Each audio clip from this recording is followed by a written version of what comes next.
Good evening and welcome back to episode 9. It's good to have you here once again, episode 9. Tonight we're actually going to be talking about Matthew chapter 20, verse 16. We're going to keep on going, and we're going to go, and we're going to go. No matter how much folks want to hit that negative button, I'm not going anywhere. See, this is the problem with Christians today, born-again Christians. They stand for a little bit, and a little wind might come, and they sway a little bit, but they're okay. And the wind blows harder, and then the hail starts falling, and they get a little pelted, but they're okay. The hurricanes come, the tornadoes, and that's the words of those who proclaim to be Christians. I'm not concerned about those who are not Christians, who are just fake as all can be, and who aren't even, never were Christians, and they just want to create strife.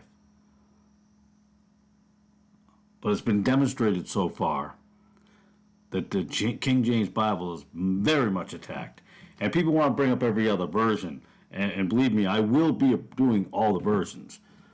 Oh, I know, there's going to be a lot of videos. But I lay it out there for you to look at. And I know people will say, well, this Greek, that Greek, and the other. We can go through that conversation. Conversation? Yeah, I can talk tonight. It's late in the evening. Worked all day. But we can go through the fact that, and we'll make a video down the road about Nestles and how the 25th and the 26th changed, and how actually the 26th agreed. So the Nestles 25th disagreed with Textus Receptus, and then Nestles 26th agrees with it. And you say, I don't care about Nestles now. We're talking about ESV and the modern versions, or the newer versions, or the better versions of the modern translation. Well, your New Testament is based off of the United Bible Societies. You probably know who they are, right? UBS. Well, if you've studied, you know. And that's the Greek New Testament. And it's the fifth, which I love. The last updated English Standard Version was using the fifth corrected edition of UBS. Fifth corrected edition. So they still couldn't figure it out. And they're using the 28th edition. So it keeps going on and on. So how can you trust it if it keeps on changing? You can argue about the King James, and somebody made a comment about Vulgate and so forth, but they completely forgot Wycliffe and anyone before that, so, I mean, interesting enough. I don't do these videos, and I'm going to repeat this all the time. This isn't about saying that there are no other translations that led up to the King James. I'm not even talking about double inspiration. I'm not talking about that either. I know that's very hard for some to believe that someone could be a King James Bible person. Well, I'm not, a Bible's not a person, but yet they're not into the Baptist realm.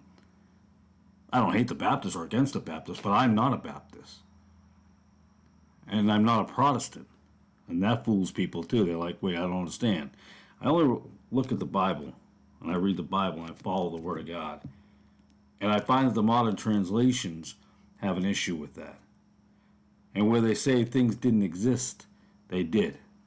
And then they were taken out and then added back in by the same folks that you, who are in the modern versions, claim have found New Greek. So if they found New Greek, how do they go back to agreeing with the Textus Receptus? In Matthew alone, there was, I think, almost 100 different words that they took out the Nestles and then put it back in and matched it with the Textus Receptus. All right, let's make this quick. All right, Matthew chapter 20, verse 16, King James Bible reads, "So the last shall be first, and the first last.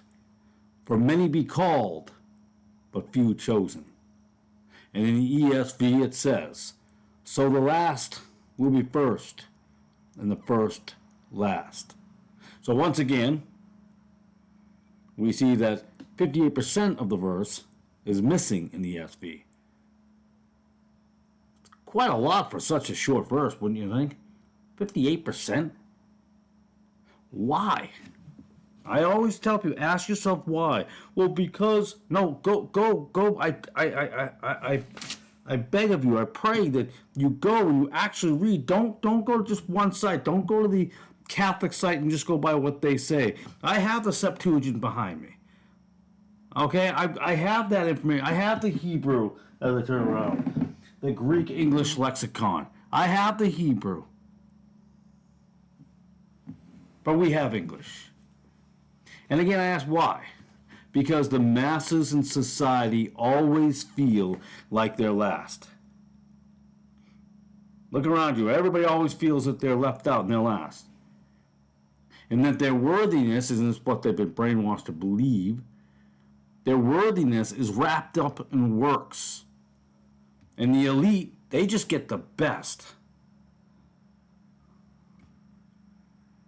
So to them, when you read that, so last week first and the first last, like, oh yeah, see, we're going to switch up. But the last part of that verse is missing. And it states that even those who hear the gospel may not be obedient to God. So just because you hear the gospel does not mean you enter the kingdom. It is those who obey God who are obedient. See, many will be called, but few will actually be chosen. See, the modern versions leave the open door to, hey, all the last, they're going to be first, man. You may feel, and they teach us, and they really get to your emotions when they teach you, you may feel last, but you're not last. You're going to be first, and forget about this elite person, and all this. No, it's not everyone's going. Not everyone's going. Many are going to be called, but few are going to be chosen. All right, well, I want to make this a short video, and I did. We got another one up. And I'll be here again. We've got a lot. I'm going to be in the future doubling these up and making 2 at a time. Because it would just break out down to just over 100 videos if I did it that way. And I'm not going to do that. I got to break it down for you guys and compact it into more verses into one video so we can get through them. On the one hand, I'm like, oh my goodness, that's a lot. But on the other hand, I thought to myself, that should be a red flag that there's that much of a difference that I'm going to go through. There's a lot I left out, and we'll talk about that when the wrap-up episode, when that ever comes about, we'll talk about that. All right, as usual, thank you for your time. I am always thankful and grateful that you take your time. Good comments, bad comments, hate mail, love mail, doesn't really matter. I'm thankful that you take the time. I truly am. And with that, I say God bless and have a beautiful evening.